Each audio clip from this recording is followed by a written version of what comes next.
여러분, 이 세상 사람들은 우리가 믿는 이 개신교의 종교를 그냥 종교의 하나라고 여깁니다. 그러나 우리 개신교 신앙은 이 세상 종교의 형태가 아니라 실제 살아서 운동력이 있어서 죄인으로 태어나는 모든 인간에게 가장 복되고 유일하게 인생 가운데에서 하나님을 만날 수 있는 최고의 소식인 것입니다. 종교는 사람들이 이 세상에서 좋다고 정해놓은 가치를 추구하기 위해서 말 못하는 우상을 만들어서 거기에서 치성을 드리고 내가 원하는, 내가 욕망하는 가치를 끌어당기는 것이 종교입니다. 그런데 우리 복음의 본질을 생명이신 하나님께서 죄인된 인간을 만나러 하나님께서 찾아오신 놀라운 사건입니다. 그래서 우리의 죄를 다 대속하시고 의롭다 여겨주시며 우리로 하여금 하나님의 자녀를 삼아주시는 것, 이것이 바로 복음입니다. 이렇게 죄인된 인간이 하나님을 만날 수 있는 유일한 길이 예수 그리스도의 십자가를 통해서만 열렸기 때문에 우리가 십자가를 복음이라고 부르는 것입니다. 그래서 십자가 복음은 삶에 주어지는 풍요로움을 더하거나 가난한 상황을 풍요로움으로 개선시켜주는 것을 목적으로 하는 것이 아니라 우리가 복음을 믿는 유일한 목적을 하나로 요약한다면 온 마음과 뜻과 힘을 다하여 하나님을 사랑하는 것을 목적으로 복음을 믿는 것입니다. 가난한 상황에서 가난함을 개선하기 위해서 하나님을 믿는 것이 아니라 가난 속에서 가난의 마음에 사로잡히지 아니하고 마음과 뜻과 힘을 다하여 어떻게 하나님을 사랑할 수 있을까? 그 사랑할 수 있는 유일한 길이 십자가이기 때문에 우리가 십자가를 복음으로 받아들이는 것입니다. 그런데 이 마지막 시대 가운데 사탄의 세력이 가장 공격하는 것이 무엇이냐? 이방 종교 믿는, 알라를 믿는 사람들을 공격하는 것이 아니라 그런 사람들을 그냥 어차피 그냥 놔둬도 영원한 지옥 형벌로 떨어지기 때문에 그런 사람들은 건들지 않는 것입니다. 어디를 공격하느냐? 하나님의 이름을 부르고 예수님의 이름을 부르는 그 집단 안에 공격하여서 이 복음에다가, 이 순수한 예수 그리스도의 십자가 복음에다가 종교의 형태를 혼합시키는 것입니다. 그래서 하나님을 마치 우상신 섬기도록 이렇게 미혹하는 것입니다. 그래서 오늘 본문 말씀을 통해서 우리 주님께서는 열매는 없지만 잎이 무성한 무화과 나무를 저주하심을 통해서 십자가 복음의 본질이 빠진 신앙의 결국은 멸망이라는 것을 보여줌과 동시에 우리 모든 하나님의 백성들도 본질로 돌아가야 된다. 본질을 회복해야 된다. 이 마지막 시대 가운데 이 순수한 예수 그리스도의 피 묻은 십자가를 붙잡아야 한다라고 말씀해 주시는 것입니다. 오늘 이 예배를 통해서 성령 하나님께서 내 안에 내가 정말 복음의 본질을 붙잡는 이 바른 신앙을 가고 있는가? 아니면 우리의 교회의 사역과 섬김과 이런 구제 여러 가지 사역들 가운데 본질과 이탈한 그냥 종교적인 어떠한 형태만 가지고 있는가? 성령께서 우리 가운데 깨닫게 하신다면 오늘 우리의 마음을 돌이켜서 우리의 모든 삶의 영역 가운데 정말 예수 그리스도의 생명의 열매가 맺히는 그러한 은혜가 있기를 간절히 소망합니다. 네. 여러분, 오늘 본문 마가복음을 보게 되면 마가는 자기가 마가복음을 기록할 때에 아주 탁월하게 즐겨 사용하고 있는 문학 기법이 있는데 그것이 바로 인클루지오 샌드위치 기법입니다. 샌드위치 빵이 있고 아래 빵이 있습니다. 중간에 내용물이 있습니다. 근데 이 한 이야기가 이어지는 것 가운데 중간에 새로운 전혀 다른 이야기를 쏙 삽입하면서 이 중간의 이야기를 분명하고 확실하게 이해하게 된다면 이 전체 이야기가 아주 풍성하게 이해되어지는 것, 이것이 바로 샌드위치 문학 기법입니다. 오늘 이 본문 말씀의 샌드위치 빵 위의 부분은 예수님께서 무화과 나무를 찾아가셔서 어떠한 열매를 얻고자 했습니다. 근데 열매가 없는 것입니다. 잎은 풍성한데 열매가 없다. 그래서 예수님께서 저주하는 것이 오늘 본문 말씀의 샌드위치 빵입니다. 빵 밑에는 무슨 내용이냐? 예수님께서 이렇게 저주하시고 그 다음날 보니까 무화과 나무가 뿌리채 말라있는 것입니다. 이것이 빵 아래에 있는 내용입니다. 그러니까 오늘 이 샌드위치 빵의 내용은 무화과 나무를 저주하시고 무화과 나무가 완전히 마른 것입니다. 근데 중간에 전혀 다른 독특한 이야기가 들어가 있습니다. 그것이 바로 예수님께서 성전에 들어가셔서 장사하는 자들의 상을 엎으시고 성전 자체를 완전히 심판 내시는 그러한 강력하고 예수님의 폭력적인 모습이 그려져 있습니다. 예수님이 얼마나 온유하시고 자비하신데 성전에 들어가서 상을 다 뒤집어 엎는 모습이 오늘 이 샌드위치 빵 안에 들어가 있습니다. 먼저 오늘 본문 마가복음 11장 12절에서 14절까지 제가 말씀을 읽어드리겠습니다. 이튿날 저희가 베다니에 나왔을 때에 예수께서 시장하신지라 멀리서 잎사귀 있는 한 무화과 나무를 보시고 혹 그 나무에 무엇이 있을까요? 가셨더니 가서 보신즉 잎사귀 외에 아무것도 없더라. 이에 무화과의 때가 아니니라. 예수께서 나무에 일러 가라사대 영원토록 사람이 내게서 열매를 따먹지 못하리라 하시니 제자들이 이를 듣더라. 예수님께서 이렇게 무화과 나무를 저주하시는데요. 여러분 성경을 보게 되면 이스라엘 백성들을 상징하는 나무가 두 가지로 등장하게 되는데 첫 번째는 포도나무 그리고 무화과 나무입니다. 그리고 이 나무들의 가장 주된 특징은 절대로 목재로 사용할 수 없기 때문에 이 나무들의 가장 주된 특징이 있다면 반드시 열매를 맺어야 하는 것입니다. 만약에 이 나무들이 열매를 맺지 못하면 목재로도 못 쓰니까 그냥 불태워 버릴 수밖에 없는 것입니다. 이처럼 하나님의 백성들은 반드시 우리의 삶 가운데서 열매를 맺는 삶을 살아야 한다는 것을 보여주고 있는 것입니다. 그런데 오늘 주님께서 배가 고프셔서 무화과 나무를 향해서 가신다고 하신 표현은 단순히 예수님이 배고픔을 표현하는 것이 아니라 정말 복음의 본질을 추구하여서 그들의 삶 가운데서 열매를 맺고 살아가는 하나님의 백성을 갈망하고 있고 하나님의 백성을 찾고 있다는 것을 보여주는 것입니다. 그런데 예수님이 잎이 무성한 무화과 나무를 향해 갔는데 열매가 없는 것입니다. 여러분 그런데 문제는 아직 무화과 열매가 맺히는 시기가 아님에도 불구하고 예수님이 열매를 구했다는 것입니다. 여러분 팔레스타인 지역을 보면 무화과는 3월경부터 잎이 조금씩 나기 시작해서 6월경에 열매를 맺게 됩니다. 근데 예수님이 지금 지나가는 이 시기에는 4월경, 그러니까 나무들이 잎을 막 트이려고 하는 그 시점인데 유독 이 무화과 나무만은 잎이 무성한 것입니다. 분명히 잎이 무성하다면 열매가 풍성하게 있어야 하는 것이 정상인데 열매는 없는 것입니다. 이것을 통해서 보여주시는 것은 이스라엘 백성들의 겉모양, 종교적인 행위는 아주 화려했는데 복음의 본질이 빠져있다는 것을 보여주고 있는 것입니다. 이것을 지금 21세기에 지금 우리식으로 이야기한다면 예배의 형식과 화려한 성가대, 화려한 오케스트라, 사람의 오감을 자극하는 감동적인 퍼포먼스, 화려한 조명, 화려한 음악, 화려한 화성들이 가득한데 생명을 맺는 본질이 빠졌다는 것입니다. 여러분 예수님은 본질은 없으면서 잎만 무성한 그러한 나무를 저주하심을 통해서 너희들의 신앙생활 가운데 정말 복음의 본질과 연결된 사역들이 이어지지 않는다면 그것의 결국은 멸망이다 라고 하는 것을 보여주시는 것입니다. 그래서 그러한 잎은 무성하지만 성가대에서 쓰고 경찰님도 쓰고 알바니아도 하고 여러 가지 구제 성경도 하는데 복음의 본질과 연결되지 않는 사역은 반드시 망할 것이다 라고 하는 내용이 오늘 이 샌드위치 중간에 들어있는 가장 핵심적인 내용입니다. 그 내용을 한번 우리가 같이 읽겠습니다. 마가복음 11장 15절에서 17절 우리 같이 한 목소리로 읽겠습니다. 시작.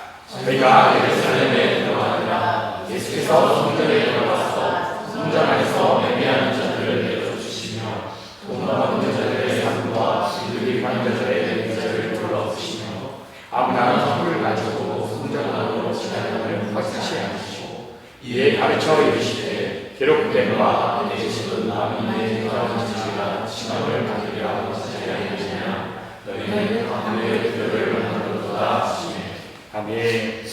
여러분 아담 이후에 죄인으로 태어나는 인간들은 거룩하신 하나님을 만날 수가 없습니다. 그래서 하나님께서는 당신과 교제할 이스라엘 백성들을 선민으로 택하시고 부르셔서 그 백성에게만 유일하게 하나님의 말씀인 율법을 주셨습니다. 하나님의 말씀은 하나님의 생각과 의지가 담긴 표현입니다. 이 말씀을 주셨는데 이 말씀을 보면서 이스라엘 백성들은 내가 내 삶의 주인 되어서 선악 판단의 주체가 되어서 살아가는 자신의 죄악됨을 발견하고 성전에 와서 제사를 드림으로써 하나님을 만날 수 있는 은혜의 길을 열어주셨습니다. 그런데 이 성전에 와서 예배를 드릴 때 가장 중심적인 그 의미, 우리가 이 예배를 드릴 때 가장 중심적인 의미, 오늘 예배를 나오기 전까지 내가 내 삶의 주인 되어서 내 삶에 일어나는 여러 가지 일들에 대해서 내가 선과 악을 판단하는 하나님의 자리에 올라가 있는 나라고 하는 죄악된 자아가 여기서 번제단에서 죽고 있는 어린 양과 나는 함께 죽은 것이다. 나의 죽음이 어린 양의 죽음과 동일시 여기는 것, 이것이 번제의 핵심적인 의미였고 성전의 의미였습니다. 그래서 이 예배를 마치고 나아갈 때에 하나님, 이 세상 일들에 사로잡히는 내가 죽고 내가 오직 하나님의 은혜에 장악되어서 오직 하나님의 말씀에만 순종하는 삶을 살아갈 수 있도록 하나님 아버지 도와주시옵소서 라고 하는 고백이 이 성전 가운데, 번제 가운데, 지금 우리의 예배 가운데 본질적으로 있어야 하는 것입니다. 그리고 나의 죄악된 자아는 완전히 부정하는 것, 이것이 예배 가운데 본질적으로 있어야 하는 것입니다. 그런데 이 본질이 빠지니까 여러분 성전에서 장사하고 난리가 나는 것입니다. 여러분 창세기 4장을 보면 인류 최초의 예배가 나오는데 가인과 아벨의 예배입니다. 가인과 아벨, 아벨은 하나님께 갔고 가인은 알라신께 간 게 아닙니다. 둘 다 하나님께 예배를 드렸습니다. 지금식으로 말하자면 건강한 개혁교회 안에 예배드리러 나오는 것입니다. 그런데 이 예배 자리 가운데 나오는 것까지 너무나 소중하지만 지금 나의 예배가, 내가 지금 밀라노 은혜 공동체 가운데에서 찬양팀을 하고 여러 가지 섬김을 하면서 드리는 나의 예배가 하나님께서 정말 받으시는 예배인가? 아니면 가인처럼 본질이 빠진 채 종교적인 형식만 취하고 있는지 우리는 살펴보는 것이 너무나 중요한 것입니다. 그리고 본질이 빠진 가인의 예배를 하나님께서 받지 않으시니까 가인이 어떻게 됐습니까? 창세기 4장 5절 보니까 가인이 완전히 힘이 분해서 얼굴이 썩었다는 것입니다. 가인이 힘이 분하여 안색이 변하니 자신을 창조하신 창조주 앞에 완전히 분을 내면서 얼굴을 썩게 했다는 것입니다. 여러분, 하나님께서 가인의 예배를 받지 않았다면, 가인이 정말 하나님을 예배하는 목적이었다면, 하나님, 내가 무엇을 잘못했는지 깨닫게 하신다면 내가 회개하고 다시 진정으로 하나님께 예배드릴 수 있도록 아버지 하나님 도와주십시오, 이러한 고백을 드렸어야 되는데 예배를 받지 않자 하나님 앞에서 힘이 분하여 얼굴이 썩게 된 것입니다. 그리고 결국 그는, 예배에 실패했던 그는 인류 최초의 살인자가 됩니다. 그러니까 우리가 은혜 공동체, 이 예배 공동체에 나와서 가인과 같은 예배를 드리면 우리는 삶의 현장에 들어가서 영혼들을 죽게 하는, 영혼들로 하여금 영원한 생명 되신 하나님과 연결되지 못하는 그러한 삶을 살아갈 수밖에 없다는 것을 보여주는 것입니다. 여러분, 그렇다면 하나님께서 연락하신 아벨의 예배 가운데 있었던 그 본질의 내용은 무엇입니까? 히브리서 기자는 그 본질의 내용에 대해서 이렇게 이야기합니다. 히브리서 11장 4절, 믿음으로 아벨은 가인보다 더 나은 제사를 하나님께 드림으로 의로운 자라 하시는 증거를 얻었으니, 여기서 믿음으로 하나님께 예배를 드렸다는 것입니다. 믿음. 그러면 아벨이 가졌던 그 믿음의 본질적인 의미가 무엇이냐? 창세기 3장 15절에 그 의미가 담겨져 있습니다. 내가 너로 여자와 원수가 되게 하고 너의 후손도 여자의 후손과 원수가 되게 하리니 여자의 후손은 내 머리를 상하게 할 것이요 너는 그의 팔꿈치를 상하게 할 것이라 하시고, 여러분, 이 말씀에서 여인의 후손은 예수 그리스도를 의미하며 예수 그리스도께서 십자가를 지심으로 말미암아 사단의 머리통을 그냥 갈기 쳐버리시고 사단은 예수님을 십자가에 매달리고 발꿈치, 이 발등상을 상하게 한다라고 하는 그 십자가 원시 복음이 담겨져 있는 것입니다. 그러니까 아벨은 엄마 아빠를 통해서 들었던 것입니다. 엄마 아빠가 하나님이 따먹지 말라고 하는 그 선악과를 먹고 하나님 자리에 올라갔다. 그래서 이제 우리가 하나님을 만날 수가 없다. 그런데 엄마 아빠에게 하나님께서 원시 복음을 주셨다. 여인의 후손이 오면 너희들을 구원할 것이다. 그래서 아벨은 그 약속된 메시아가 오시기까지 하나님 앞에서 어린 양을 드림으로써 어린 양이 죽을 때에 내 안에 내가 선과 악을 판단하는 나의 죄악된 본성이 같이 죽는 믿음으로 하나님께 예배를 드린 것입니다. 그런데 가인은 성전에서 장사하는 사람들처럼 나의 유익과 가치를 위해서 본질은 빠진 채 무성한 무화과 잎만 가지고 있었던 것입니다. 그래서 오늘 우리 주님께서 성전에 들어가서 보니까 난리가 나고 있는 것입니다. 수많은 사람들이 가인처럼 제사를 드리고 있고 겉모양의 율법은 엄청나게 멋지게 지켜가고 있는데 그들이 성전에서 장사하고 있는 것입니다. 하나님만을 사랑하고 하나님의 말씀에 순종하는 목적이 아닌데 율법 이 행위를 지켜가고 있습니다. 예수님께서 그들의 심령을 꿰뚫어 보시니까 무엇이냐? 이 세상의 가치를 하나님의 말씀을 잘 지키면 복을 준다라고 하는 구약의 내용을 기억해서 나의 유익을 뜯어내는 도구로 사용하고 있었던 것입니다. 또한 이 겉으로 드러나는 신앙적인 멋진 모습, 기도할 때도 정말 간절하게 남들 보일 때 정말 신실한 사람인처럼 이렇게 신앙생활을 하면서 결국 나는 너희들보다 더 뛰어난 신앙이냐 이렇게 자기 자신을 멋진 무화과 나뭇잎처럼 치장하고 있었던 것입니다. 결국 자기 의라고 하는 바벨탑을 성전 안에서 쌓고 있었던 것입니다. 여러분, 성전 안에서 장사한다라고 하는 의미가 무엇입니까? 성전 안에 와서 예배를 드리고 섬김을 하면서 이러한 가치를 내가 투자해서 나에게 유익이 되고 나에게 원함이 되는 것을 받으려고 하는 마음의 상태, 이것이 바로 성전에서 장사하는 의미입니다. 이렇게 본질이 빠진 모든 거룩해 보이는 형식과 행위들은 전부 나의 유익을 위한 장사밖에 될 수 없다는 것을 보여주는 것입니다. 그래서 이 썩어 문드러진 성전에 정말 진정한 재물 되신 예수님께서 들어오셔서 오늘 성전을 다 뒤집어 엎어버리시는 것입니다. 이 말씀은 소위 성전 정화 사건이라고 부르는데 여러분, 성전 정화 사건이 아니라 성전을 심판하는 사건입니다. 정화한다는 것은 그들을 변화시켜서 새롭게 한다는 의미인데 이것은 성전에서 본질이 빠진 그 형식 자체를 예수님께서 폐해버리시는 것입니다. 그리고 이 무화과 나뭇잎이 말라 비틀어진 것을 제자들이 보고 나서 놀라하고 있는데 예수님께서 말씀하시는 것입니다. 너희들이 하나님을 믿어라. 오늘 본문 말씀 제가 한번 읽어드립니다. 저희가 아침에 지나갈 때에 무화과 나무가 뿌리로 마른 것을 보고 베드로가 생각이 나서 여짜오되 랍비여 보소서, 저주하신 무화과 나무가 말랐나이다. 예수께서 대답하여 저희에게 이르시되 하나님을 믿으라. 여러분, 이렇게 열매가 없는 무화과 나무가 뿌리채 말랐다는 것이 의미하는 것은 이제 구약의 성전과 제사 형식은 다 폐해졌다는 것입니다. 본질이 빠진 껍데기는 다 폐해졌다는 것입니다. 그리고 무화과 나무가 뿌리채 마른 것을 보고 놀라하는 제자들에게 야, 이거 봤지? 너희들이 하나님을 믿어야 된다고 얘기합니다. 여러분, 이렇게 제자들은 예수님을 믿기 위해서 동고동락하면서 따라가는데 오늘 우리 주님께서 하나님을 믿으라라고 말씀하시는 이유가 무엇입니까? 제자들도 예수님을 따라가고 있지만 성전에서 장사하는 사람들처럼 본질이 빠진 채 예수님을 따라가고 있다는 것을 보여주는 것입니다. 너희들은 믿음이 없는 것이다. 너희들은 나를 따른 이유가 십자가에 죽으시는 그 예수님을 나의 왕으로 모시기 위해서 따르는 것이 아니라 예수님을 따라다니다 보니까 예수님이 신통한 기적을 일으키는데 내 인생의 안정감을 해결해 줄 수 있는 능력이 예수님께 있구나. 그래서 제자들이 예수님을 따랐던 것입니다. 그래서 결국 예수님이 십자가에 달리신다라고 확정이 되고 유대인들에게 붙잡히자 제자들 모두가 어떻게 됐습니까? 다 예수님을 버리고 도망한 것입니다.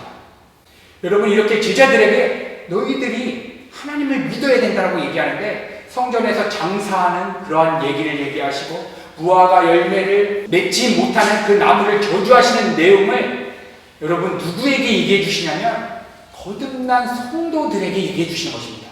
예수님의 제자들은 결국 가룟 유다를 빼고 다 하나님의 자녀가 되었습니다. 그런데 하나님의 진정한 자녀가 되기 전까지 그 과정, 저 또한 8살 때 제 친구가 교회 가면 선물 준다고 해서 따라갔습니다.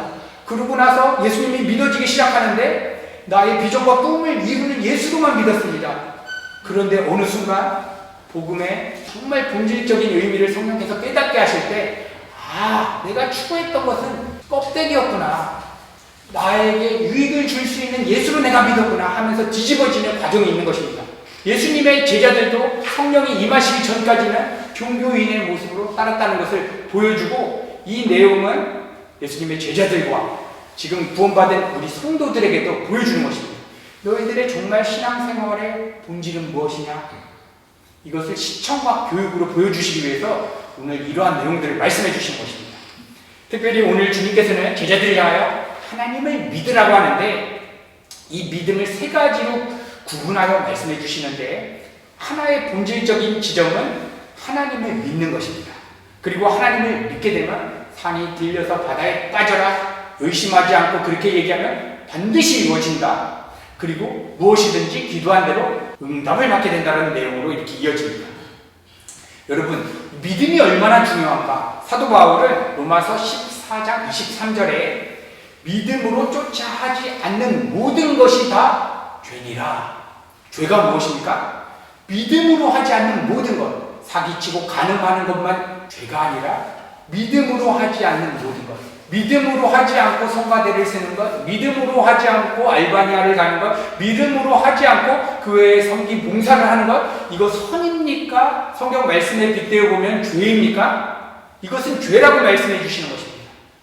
그래서 예수님께서 그러면 믿음의 본질은 무엇인가? 연이어서 이렇게 선포해 주십니다. 마가복음 11장 23절. 내가 진실로 너희에게 이르노니 누구든지 이 산더러 들려 바다에 던져지라 하며 그 말한 것이 이루어질 줄 믿고 마음에 의심하지 아니하면 그대로 되리라. 여러분, 성경에서 바다는 하나님의 심판과 사망을 상징하고 있습니다. 이렇게 하나님의 심판으로 던져져야 되는 그 산이 의미하는 것은 넓은 의미로 본다면 이스라엘 백성들이 시내산에 금송아지를 만들어 놓고 여호와 하나님을 우상신 성리들로 섬겼던 그러한 종교적인 틀을 의미하고, 더 본질적인 의미는 무엇이냐? 이 세상의 가치들로 기쁨과 만족과 안정을 추구하는 우리 안에 거하는 죄악된 자아의 틀을 의미합니다. 산과 같이 견고해서 우리의 죄악된 자아는 그 어떤 것도 깰 수가 없습니다. 오직 하나님의 말씀이 들어올 때에 우리의 혼과 영과 육이 깨어짐을 우리는 경험하게 되는 것입니다. 그래서 우리가 우리의 삶에 다급해진 여러 가지 일들 앞에서 우리가 하나님을 믿는다는 것은 무엇이냐? 이 세상 일들을 내가 원하는 대로 해결하고 싶어 하는 내 마음 본성 자체가 이미 하나님이 아니라 그 문제로 빗나간 죄이기 때문에 그 빗나간 나의 죄악된 자아를 바다에 빠져서 죽는 것처럼 그리스도와 우리의 마음을 포개해서 연합하는 것입니다. 성전의 본질적인 의미처럼 번제단에서 타 죽는 그 어린 양과 나의 죄악된 자아가 함께 죽었다고 동일시 여기는 것처럼 믿음의 본질적인 의미는 우리가 이 예배당 가운데 나왔을 때 내 삶에 대해서 걱정하고 근심하는 나의 마음판 자체가 주와 함께 죽었다라고 동일시 여기는 것, 이것이 바로 믿음이라는 것입니다. 이 믿음을 가지고 의심하지 않으면 우리의 죄악된 자아가 예배 가운데 깨진다는 것입니다. 의심, 국어사전의 의미는 어떠한 일이 이루어질까 안 이루어질까 요동하는 마음의 상태, 확고하지 않고 이게 될까 안 될까 요동하는 마음의 상태를 의심이라고 하는데, 성경에서 말하는 의심, 헬라어 단어 디아크리테, 이 단어의 의미는 두 개의 결정이 없으면 이라고 하는 의미입니다. 즉 의심하지 않는다는 것은 내 삶에 대한 내 생각과 내 원함과 내 뜻이 있습니다. 내 삶에 대한 하나님의 생각과 하나님의 소원과 하나님의 뜻이 있습니다. 이게 두 개로 공존하게 된다면 의심한다는 것입니다. 그러니까 의심을 안 한다는 것은 내 생각과 내 판단을 다 내려놓고 하나님, 나의 재정 문제를 향한, 나의 미래 문제를 향한 하나님의 생각과 뜻을 내가 받아들이겠습니다. 이것이 바로 의심하지 않는다라고 하는 의미입니다. 그러니까 여러분, 우리의 생각과 하나님의 생각이 두 가지로 공존할 때는 그 틀 자체가 우리가 하나님을 믿지 못하고 의심하는 것입니다. 이러한 의심이 없는 상태에서 우리의 온 마음을 하나님께 다 고정할 때 주어지는 놀라운 축복이 있는데, 마태복음 11장 24절입니다. 그러므로 내가 너희에게 바라노니 무엇이든지 기도하고 구하는 것은 받은 줄로 믿으라. 그리하면 너희에게 그대로 되리라. 그런데 이 말씀에 이 축복을 받는 기도의 응답을 받는 그 전제가 무엇이냐? 의심하지 않는 것입니다. 그러니까 내가 내 삶에 주어진 일들에 대해서 내 생각과 하나님의 생각이 두 가지가 공존돼서 이럴까 저럴까 생각하는 상태가 해결되지 않은 채 의심하는 상태에서 이 구절만 딱 따서 하나님께 다 기도하면 무엇이든지 구하면 하나님은 다 들어주신다. 하나님 사업에 대박나게 하시옵소서. 하나님 스칼라에 내가 주역 가수가 되게 해주시옵소서. 그리고 그렇게 이루어진지를 그냥 믿겠습니다. 믿습니다. 종교인의 기도인 것입니다. 사도 바울이 얘기한 것처럼 우리 안에 소원을 두시고 행하게 하시는 그 하나님의 소원, 하나님의 원함이 우리의 간구의 내용이고 우리의 기도의 내용입니다. 왜 그렇습니까? 의심을 안 하게 되면 내 삶의 문제에 대해서 내 생각을 다 내려놓게 되면 하나님의 소원과 원함이 우리의 마음 가운데 우리의 생각의 통로로 주어집니다. 하나님께서 주신 소원이니까 반드시 이루어질 수밖에 없음을 나는 믿습니다. 이렇게 기도하라는 것입니다.